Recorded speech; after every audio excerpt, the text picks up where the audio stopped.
The British Empire is at the absolute unchallenged zenith of its global power, and it is about to launch the equivalent of the Apollo 11 moon mission of the 19th century. Sir John Franklin, a seasoned, highly respected polar explorer, set sail from Greenhithe with two magnificent, terrifyingly capable ships, the HMS Erebus and the HMS Terror. Their mission was singular and legendary: to finally conquer the Northwest Passage, a mythical, completely unmapped sea route winding through the treacherous, frozen labyrinth of the Canadian Arctic archipelago. Finding this passage would link the Atlantic directly to the Pacific, securing British naval and commercial dominance forever. These two vessels were not ordinary wooden sailing ships. They were the absolute bleeding edge of Victorian industrial technology. Originally built as naval bomb vessels for the War of 1812, their hulls were massively thick, heavily reinforced with double layers of oak and heavy iron plates specifically designed to smash through pack ice. But the British Admiralty didn't stop there. They outfitted both ships with state-of-the-art steam engines adapted from railway locomotives, complete with retractable screw propellers to prevent ice damage. They installed internal piped hot water heating systems to keep the lower decks warm in the polar winter. They carried massive libraries containing over 100 to 200 books, mahogany writing desks, and incredibly, heavy brass organs for the crew's entertainment. Most importantly, they carried 3 entire years' worth of a brand new revolutionary preservation technology. Over 8,000 massive tins of preserved meat, soup, and vegetables. With a hand-picked crew of 129 elite officers and men, the Royal Navy considered failure to be scientifically, statistically, and fundamentally impossible. They were not just sailing into the ice. They were bringing the full, unstoppable weight of the industrialized British Empire with them. In late July 1845, 2 European whaling ships, the Enterprise and the Prince of Wales, spotted the Erebus and Terror moored to a massive iceberg in Baffin Bay, waiting for the ice to clear before entering the frozen maze of the Lancaster Sound. The officers waved to the whalers. The ships raised their sails, fired up their steam engines, and sailed westward into the blinding white horizon. And then, complete, deafening silence. The greatest, most technologically advanced expedition in the history of naval exploration simply vanished from the face of the earth. The context, the trap is sprung. To truly understand the nightmare that slowly unfolded over the next 3 years, you have to understand the uniquely hostile environment of the high Arctic. The Canadian archipelago is not just cold, it is an alien, dynamic, aggressively hostile world of shifting, crushing sea ice. The ships made excellent progress in their first summer, navigating deep into the uncharted straits. But by September 1846, the unthinkable happened. The cutting-edge Victorian technology met a primeval force it simply could not overcome: a massive multi-year freeze in the Victoria Strait. The Erebus and Terror became permanently trapped in the immovable pack ice off the desolate coast of King William Island. The battle was no longer about geographical discovery. It was about sheer, agonizing survival. Imagine the sensory deprivation and the claustrophobia. The men were locked inside damp wooden boxes, surrounded by a frozen ocean that groaned, shrieked, and fired off sounds like cannon shots as the ice shifted and pressured the oak hulls. For months at a time during the polar winter, they lived in absolute pitch-black darkness, with temperatures plunging to 60 degrees below zero.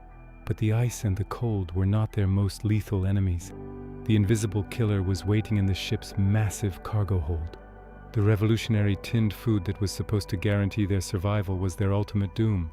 The contract to supply the 8,000 tins of food had been awarded to a man named Stefan Goldner just weeks before the expedition sailed. To meet the impossible deadline, Goldner's factories rushed the process. The tins were hastily sealed with a thick, heavy bead of lead solder. Because the tins were massive, the meat inside was often undercooked and rotting. But worse, the acidic soups and juices began actively leaching lethal doses of heavy metals directly from the solder into the food. As the trapped men ate their daily rations, they were slowly, systematically, and unknowingly poisoning themselves. Combined with a total lack of fresh meat, severe scurvy set in. The symptoms were a horrific combination of heavy metal toxicity and vitamin C deficiency. Their teeth loosened and fell out. Old healed wounds violently ripped open and began to bleed. But the neurological effects of the lead were the most devastating. It induced severe paranoia, crushing lethargy, violent mood swings, and creeping madness. The command structure began to fracture. In June 1847, the legendary Sir John Franklin died, leaving command to Captain Francis Crozier. The men were rotting from the inside out, trapped in the ice, thousands of miles from the nearest outpost of civilization. AD break. When you are trying to convey the sheer crushing isolation of the Arctic ice, the claustrophobia of a frozen ship and a crew of elite sailors slowly descending into heavy metal-induced madness, your sound design has to carry the immense weight of the cold. You need the sound of howling, freezing winds, the agonizing, explosive groan of thick wooden beams splintering under ice pressure, and a soundtrack that feels desolate, vast, and entirely devoid of hope. That's where epidemic sound comes in. Consider it your survival cache for production assets. A massive library of high-quality, royalty-free music and sound effects. No copyright strikes freezing your channel's growth. Need the specific haunting crack of a shifting glacier? The heavy, labored breathing of exhausted men? Or an orchestral piece that builds tension like an impending, inescapable blizzard? Epidemic Sound has the exact audio territory you need to explore. Right now, Epidemic Sound is offering a free trial. Use the link in the description to secure your assets. Thanks to Epidemic Sound for sponsoring this forensic dive into history. Now back to the ice of King William Island, where the ultimate desperate decision was finally made. The decisive stroke, the march to nowhere. By April 22, 1848, the ships had been locked in the unyielding ice for a year and a half. 24 men, including the expedition's commander and several senior officers, were already dead. The remaining 105 survivors, starving, violently sick and freezing, made a fatal, desperate choice. They abandoned the impenetrable oak fortresses of their ships. They drafted a single hastily written note in the margins of a standard Admiralty form, hid it in a stone cairn, and decided to walk south across the jagged sea ice, hoping to find a remote fur trading post on the Canadian mainland, hundreds of miles away. This is where the story shifts from a tragic tale of exploration into an abyss of true, unfathomable horror. Forensic evidence discovered decades later by search parties paints a grim, surreal picture of this final death march. When modern archaeologists and 19th century searchers found the heavy wooden sledges the men had dragged across the ice, they were absolutely stunned. The British sailors hadn't packed them just with vital survival gear, warm clothing, and rations. Driven utterly mad from lead poisoning and clinging desperately to the psychological comfort of their Victorian identity, they had dragged hundreds of pounds of completely useless, absurd items across the frozen wasteland. They packed heavy silver cutlery inscribed with their family crests, mahogany writing desks, delicate silk handkerchiefs, scented soap, curtain rods, and heavy leather-bound books. They were literally dragging the crushing weight, the hubris, and the vanity of the British Empire with them until they simply collapsed and dropped dead in the snow, one by one. And then came the darkest secret of all. In 1854, a Scottish explorer named John Rae interviewed indigenous Inuit hunters in the region. The Inuit passed down detailed oral histories of seeing starving, desperate white men pulling sledges, falling down, and dying. But the Inuit also reported something that shocked the Victorian world to its core. They found boots filled with cooked human flesh. When Rae reported this back to London, the British public, spearheaded by famous authors like Charles Dickens, vehemently, angrily denied it.